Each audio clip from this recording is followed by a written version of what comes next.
my channel mga ka-warrior slash mga kabura. Pang, pang, pang. So it's me again, Ella Renison. At 5 years na po ako nagre-remove ng tattoo.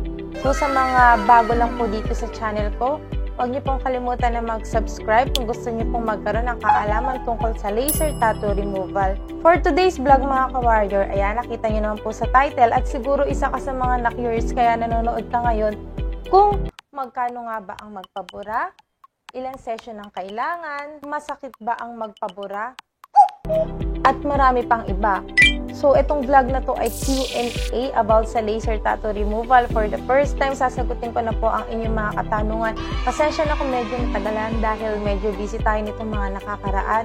So, yun na nga mga ka-warrior, bago ko simulan ng video na to, siguraduhin mo muna na nakasubscribe ka na, i-hit mo yung notification bell para lagi po kayong updated sa mga bago kong uploads about sa laser tattoo removal. At huwag niyo din kalimutan to na i-share kung may kakilala, kaibigan o kamag-anak ka na gustong magpabura ng tattoo. Okay? Okay. Mula sa video ko mga ka-warrior na usapang laser tattoo removal sa Pinas, healing process, na pag napanood niyo po yun mga ilang years ago, ay sobrang pabebe ko pa nun dahil yun ang first vlog ko. Medyo pabebe pa tayo magsalita na kaya pag ginagawa mo. Sorry naman. Process niya. Kasi, maraming nagpapabura ng tattoo pagdating nila sa bahay. Although, in-explain. So, ayun mga ka-warrior, mula dun sa video na yon na may 200 mahigit na likes, meron din ilan na nag-dislike at hindi ko alam kung bakit sila nag-dislike. Ba't nga bang dislike ng video na yun? Mula dun yung mga question na sasagutin ko at sa part 2 nung video na yon. So, yan, kung di nyo pa napapanood, yung video na yan, tsaka yung video na yan, diyan ko po kinuha yung mga tanong na sasagutin ko ngayon.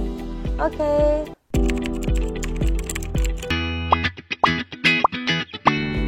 Ito po kami sa East vs. North, South. It's coming here. At magkakaroon din po kami sa Bulacan. Very soon to open po yan, kaya abangan nyo lang. At i-like nyo po yung Facebook page namin para maging updated kayo kung kailan magbubukas ang aming Bulacan branch. So yan mga ka-warrior, meron kami sa East, sa Ortigas Extension, Pasig po yun. Tapos po yung sa North, sa tapat nga ng SM North Annex. At yung sa West namin, sa Centuria. Tapos yung sa South naman ay sa Las Piñas, sa Almanza po. Okay? So kung gusto niyo naman makita yung complete address, like niyo po yung Facebook page namin, makikita niyo po dun yung mga complete address niya. At kung balak niyo pong mag-visit, message lang po kayo sa Facebook page kasi strictly by appointment po kami. Okay? So, ang gamit po namin na machine ay Q-Switch and Diag. Okay, yan po. So, hindi ko na masyadong ipapaliwanag yung about sa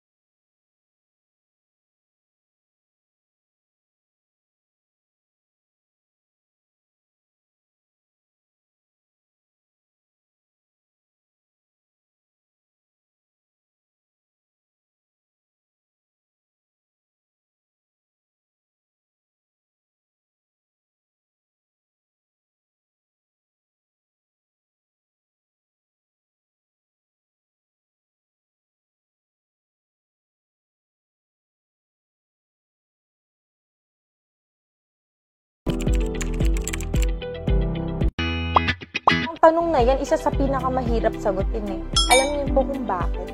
Hindi ko pa din kasi siya natatry. Hindi, joke lang po. So yun, para may idea naman kayo kung ano yung pakiramdam kapag nile-laser. Eto na nga. Alam niyo po yung pinitik ka ng goma o kaya kinagat ka ng langgam. Ganun lang naman po yung pakiramdam niya. Pero mainit lang po. Tsaka meron naman po tayong anesthesia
O, diba? Relax lang naman sila. Kaya, kayang-kaya nyo din po yan kung gusto nyo pong magpabura ng tattoo. Huwag po kayong matakot sa pain.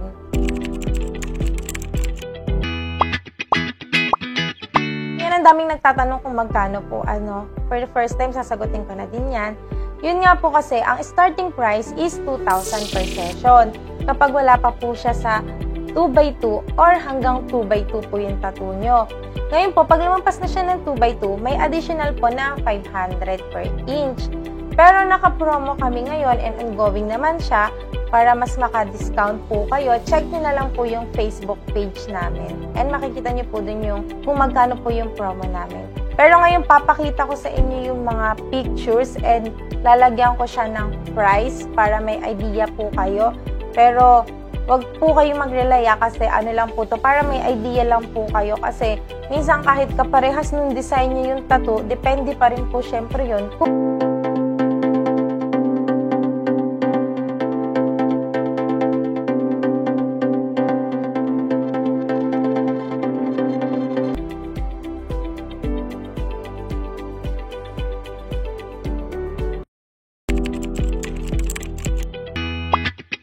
Dito po kasi, may kailangan po tayong i-consider. Like yung location ng tattoo, skin type ni patient, amount po ng ink, kung may scarring. So yan, at meron pa pong iba. Maganda nga po kung gusto niyo talagang malaman kung makakailan session, mag-visit po kayo sa amin for personal consultation, which is free lang naman po siya, magpapa-appointment lang po kayo. Yung iba po, paniniwala po nila na pag matagal na or bago yung tattoo, mas mabilis pong mabura. So, sana po ay maintindihan nyo na may factors po talaga na kailangan kaming i-consider para malaman po namin kung makakailan session sa tattoo na gusto nyong ipabura. Yung kung matagal na ba yung tattoo or kung yung bago pa lang yung tattoo, kumbaga sa documents, supporting documents na lang po siya.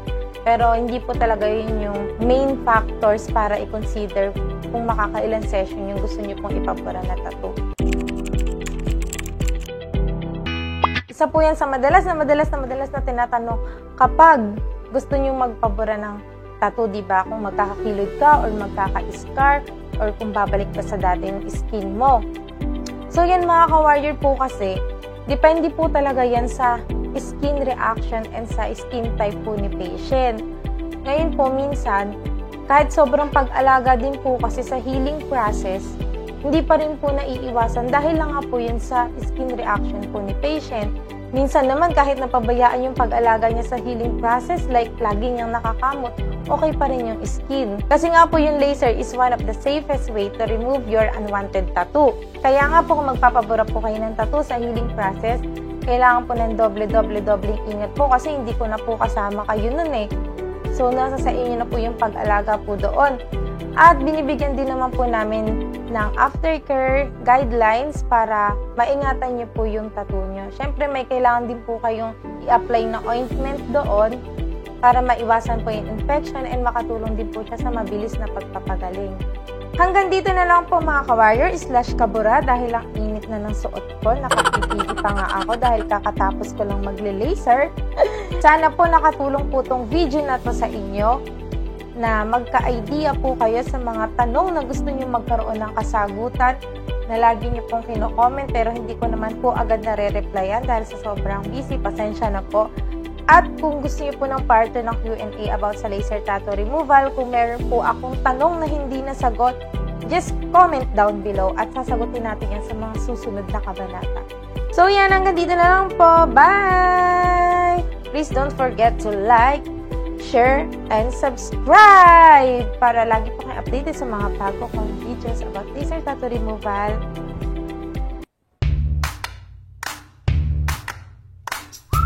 Ginagawa mo! Ginagawa mo! Ginagawa mo!